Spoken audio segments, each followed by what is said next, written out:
जपजी साहिब एक ओंकार सतनाम।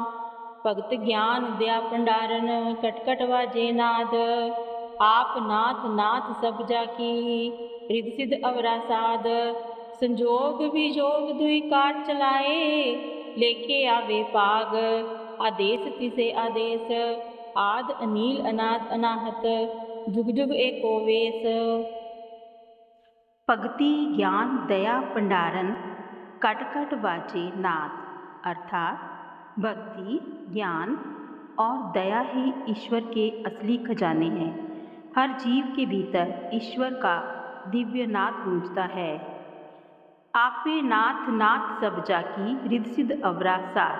अर्थात वही परमात्मा सबका स्वामी है, उसी ने सबको बांधा है। संसार की सारी रिद्धियाँ सिद्धियाँ उस परमात्मा के आगे तुच्छ हैं। संजोग विजोग दुई कार चलाए लेके आवे पाग। जोड़ और वियोग यानी मिलना और बिछड़ना, ये दो ही प्रतिक्रियाएं संसार में चल रही हैं और सब कुछ इंसान के कर्म और भाग्य के अनुसार ही होता है। आदेश तिसे आदेश, उसे बार बार प्रणाम है, उसे बारंबार नमस्कार है। आद अनील अनाद अनाहत जुग जुग एको वेश। अर्थात वह परमात्मा आदि से है, अनिल वो निर्लेप है, अनादि जिसका कोई अंत नहीं है, अनाहत जिसे कोई चोट नहीं पहुंच सकती और हर युग में एक ही रूप में विद्यमान है। ये शब्द हमें ये सिखाता है कि भक्ति ज्ञान और करुणा ही सच्ची पूंजी है। परमात्मा सर्वव्यापी है, वह सब जगह है और संसार की हर क्रिया उसी की इच्छा से चल रही है। उसे नमस्कार करो। हम उसके स्वरूप को हर युग में एक समान देख सकते हैं।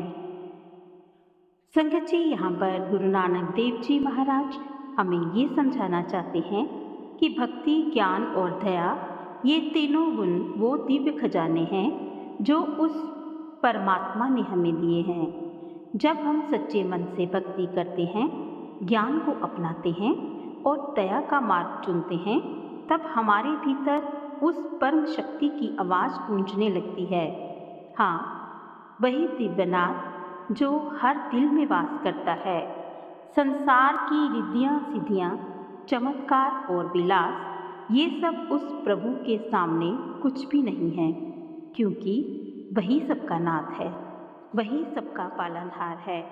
उसने ही हम सभी को जोड़ा है और वही अपने विधान से हमें समय आने पर अलग भी करता है। संजोग और विजोग ये दोनों ही खेल उस मालिक के हैं। कोई जन्म में मिलता है तो कोई बिछुड़ जाता है। सब कुछ कर्म और भाग्य की रेखाओं से बंधा है। उस परमात्मा को बार बार प्रणाम है, उसी को बार बार आदेश है, क्योंकि वही आदि है। सबसे पहले वही है, वही अनिल है जो किसी चीज़ में लिप्त नहीं होता, और वही अनादि है यानी जिसका कोई आरंभ नहीं है। वही अनाहत है जिसे कोई ठेस नहीं पहुंचा सकता। हर युग में हर समय उसका एक ही स्वरूप है, वो ना बदला है और ना बदलेगा। तो आइए हम सब उसी एक प्रभु को, उसी एक परम पिता परमात्मा के रंग में रंग जाएं। भक्ति ज्ञान और दया से अपने जीवन को भर दें, क्योंकि उसी में है असली शांति और उसी में असली आनंद है। वाहिगुरु जी का खालसा, वाहिगुरु जी की फतेह।